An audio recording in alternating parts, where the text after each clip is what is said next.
मी दिलीप बायाक काप्पासाहेब चौगले पाटील सोनीकर माझ्या सुपर शेतकरी यूट्यूब चॅनलवर आप जगभरातील भारतातील माझ्या महाराष्ट्रातील सर्व शेतकरी बांधवांचे सहर्ष स्वागत करतो आणि आपल्याला हनुमान जयंतीच्या मनपूर्वक शुभेच्छा देतो।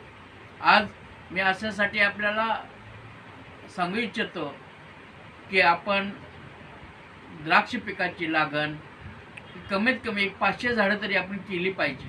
माझ्या गावातील शेतमजुरी करणारी मुलं दुसऱ्याच्या द्राक्षबागेत कामाला जाऊन स्वतः द्राक्षबाग फुलवतात। शेळ्या मेंढ्या राखणारी मुलं द्राक्षबाग फुलवतात।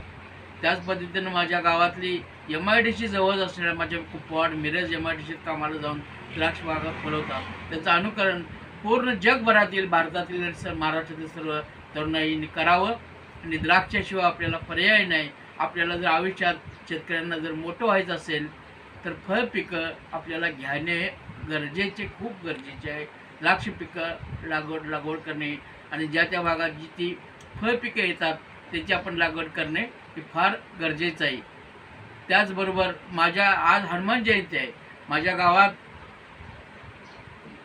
हनुमान जयंती मोठ्या प्रमाणात साजरी केली जाते, त्याचा मला आनंद आणि खूप अभिमान आहे। माझ्या गावातील एका शेतकऱ्याने दिलीप शामराव पाटील, त्यांचं नाव भाऊ म्हणतात, ते तंटापत्तीचे अध्यक्ष आहेत, त्यांनी द्राक्ष पिकं माळरानावर द्राक्ष शेती फुलवून त्याच्यातून येणाऱ्या उत्पन्नावर हनुमानांची चांदीची मूर्ती मंदिराला दान केली आणि जीर्णोद्धार करण्यासाठी ते खूप प्रयत्न करतात। त्याच पद्धतीनं माझ्या जगभरातील सर्व तरुणाईंनी, शेतकऱ्यांनी आपापल्या गावात मारुतीची मंदिराची नवीन उभारणी आणि जुने असेल त्याचं जीर्णोद्धार करण्यासाठी प्रयत्न करावे, हनुमान जयंती साजरी करावी। आणि माझ्या मारुतीरायाकडे एवढीच मागणी करतो की असलेले माझ्या शेतकऱ्यांना चांगली तब्येत राहू दे, त्यांना दीर्घायुष्य मिळू दे। त्याचबरोबर पैलवानांना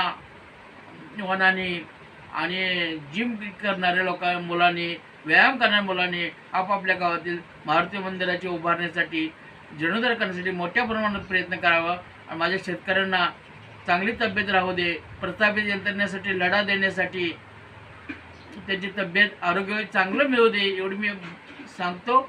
आणि माझ्या चॅनलला लाईक करा, सबस्क्राईब करा